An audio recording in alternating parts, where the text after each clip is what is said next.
IBR achiever എന്ന ബഹുമതിയോടെ India book of റെക്കോർഡ്സിൽ ഇടം പിടിച്ച് തിരൂർ പുറത്തൂർ സ്വദേശിയായ 19കാരി. പുറത്തൂർ ആശുപത്രി സ്വദേശി പ്രാർത്ഥന പ്രേമാണ് സൃഷ്ടിപരമായ കഴിവും ആഴമുള്ള വികാരപ്രകടനവും കൊണ്ട് നേട്ടം കൈവരിച്ചത്. തിരൂർ പുറത്തൂർ ആശുപത്രിപ്പടി സ്വദേശി പ്രാർത്ഥന പ്രേമാണ് സൃഷ്ടിപരമായ കഴിവും ആഴമുള്ള വികാരപ്രകടനവും കൊണ്ട് നേട്ടം കൈവരിച്ചത്. ഒരു മണിക്കൂറിനുള്ളിൽ താൻ രചിച്ച 55 ഇംഗ്ലീഷ് കവിതകൾ അവതരിപ്പിച്ചാണ് പ്രാർത്ഥന ഈ നേട്ടം കൈവരിച്ചത്. ഇതൊരു ഫിനിക്സ് പക്ഷിനെ പറ്റിയിട്ടുള്ള ഒരു കവിതയാണ്. ഫിനിക്സ് പക്ഷികളെ എത്ര താഴ്ത്തിയാലും അവരെ എത്ര ഇല്ലാതെ ആയാലും അവരെ ഒരു ദിവസം വീണ്ടും ചിറകടിച്ച് വീണ്ടും ഉയരത്തിലോട്ട് പറക്കും. അപ്പം അതിനെ പറ്റിയിട്ടുള്ള ഒരു കവിതയാണിത്. കവിതയുടെ പേര് ദ ഫിനിക്സ് വിത്തിൻ എന്നാണ്. From ashes cold and broken it rose once more, a silent flame against the darkened shore. The sky had watched its final breath before, yet destiny had written something more. Its wings were scorched by sorrow's endless fire. Its heart had carried pain and lost desire. The world believed its journey reached to the end, but flames became the strength it couldn't transcend. മലയാളത്തിൽ എഴുതിയ ഒരു കവിതയാണ് നിലാമഴ. അപ്പോൾ ആ കവിതയിൽ ഒരു 2 line. കുളിർമൂടിയ മഴയെ, ആ തണുപ്പിൽ ഞാൻ എന്നെ തന്നെ മറന്നു പോകുന്നു. നിന്റെ തുള്ളികൾ ആനന്ദത്തോടെ സ്വരമാധുര്യമാകുമ്പോൾ വൃക്ഷങ്ങൾ നൃത്തമാടുന്നു. അറിയാതെ നിന്നെ ആസ്വദിക്കുന്ന നിമിഷം മിന്നലാം വെളിച്ചത്തിൽ എവിടെയോ നിന്നൊരു പേടി സ്വപ്നം പോലെ അവൻ വരുന്നു.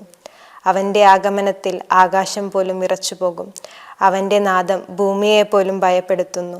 ആ ആനന്ദ നൃത്തവൃത്തിയിൽ നിന്നെ അടയുമ്പോൾ നീ പ്രകൃതിയുടെ മകളായി, നീയാം പുണ്യതീർത്ഥമേ മറക്കില്ല ഞാൻ.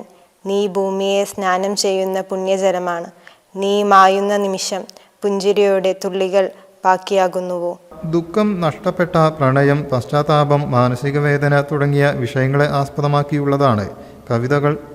കഴിഞ്ഞ May 9 India book of records editorial board നടത്തിയ വിശദമായ പരിശോധനയ്ക്ക് ശേഷമാണ് ഈ നേട്ടം ഔദ്യോഗികമായി സ്ഥിരീകരിച്ചത്. തൻ്റെ ചിന്തകളും വികാരങ്ങളും പ്രകടിപ്പിക്കാനായി കവിത എഴുതി തുടങ്ങിയ പ്രാർത്ഥന പിന്നീടത് ഗൗരവമായി കൊണ്ടുപോവുകയായിരുന്നു. ഒടുവിൽ ദേശീയ അംഗീകാരത്തിലും എത്തി.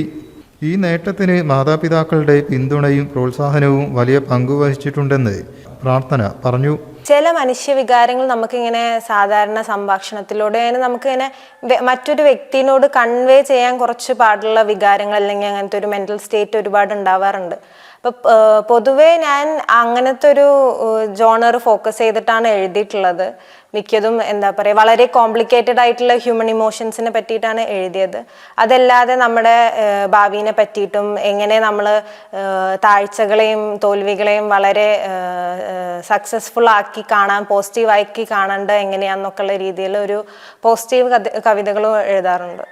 നമ്മുടെ ഈ പ്രായം എന്ന് പറയുമ്പോൾ നമ്മൾ മിക്ക പാരൻസ് ആണെങ്കിലും നമ്മളാണെങ്കിലും കുറച്ചും കൂടി കരിയർ ഫോക്കസ്ഡ്, അല്ലെങ്കിൽ നമ്മുടെ ഒരു പ്രൈം ടൈമാണ്, കരിയർ സെറ്റിലാക്കേണ്ട ടൈമാണെന്നൊക്കെ പറഞ്ഞിട്ട് ഒരുപാട് പ്രഷറൈസ് ഉള്ളതാണ് ഈ 20s എന്നൊക്കെ പറയുന്നത്.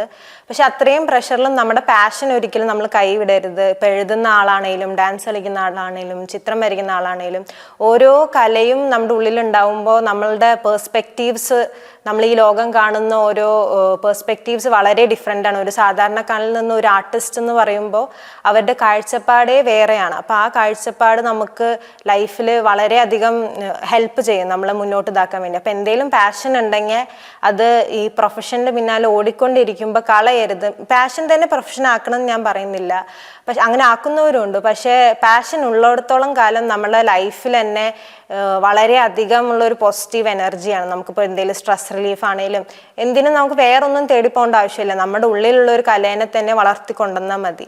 പ്രേംരാജ്, ഷൈനി ദമ്പതികളുടെ മകളായ പ്രാർത്ഥന ജയ്പൂരിൽ ബിരുദ വിദ്യാർത്ഥിയാണ്. കോവിഡ് സമയത്തൊക്കെ കവിത എഴുതിയിട്ട് കൊണ്ടുവരായിരുന്നു. അമ്മ കവിത ഇതാ, ഞാൻ മഴയെക്കുറിച്ച് എഴുതി, അച്ഛനെക്കുറിച്ച് എഴുതി എന്നൊക്കെ പറഞ്ഞ് കൊണ്ടുവരായിരുന്നു. അപ്പോഴാണ് അറിയുന്നത് ഇങ്ങനെ ഒരു കലാവാസന മോൾക്കുണ്ട് എന്നുള്ളത്. പിന്നെ അത് തന്നെ ഞാൻ ഫേസ്ബുക്കിൽ തന്നെ അപ്ലോഡ് ചെയ്തിരുന്നു. ഉണ്ണിയേട്ടനും അവളുടെ അച്ഛനും ഭയങ്കര ഇഷ്ടമാണ് കവിതയൊക്കെ എഴുതുന്നത്. അപ്പോൾ ഞങ്ങൾക്ക് ഇങ്ങനൊരു കഴിവുണ്ടെന്ന് അറിഞ്ഞപ്പോൾ ഒരുപാട്, മക്കൾക്ക് കഴിവുണ്ടെന്ന് അറിയുമ്പോൾ നമുക്ക് സന്തോഷമാണല്ലോ. അപ്പോൾ അങ്ങനെ ഞങ്ങൾ ഒരുപാട് സന്തോഷിച്ചിട്ടുണ്ട്. കാരണം ഇങ്ങനെ കവിത എഴുതണം, എന്നെ പ്രോത്സാഹിപ്പിക്കാറുണ്ട്. ഇപ്പോൾ എഴുതാറില്ലേ എന്നൊക്കെ ഇടയ്ക്കിടയ്ക്ക് ചോദിക്കാറുണ്ടായിരുന്നു. News bureau, Tirur.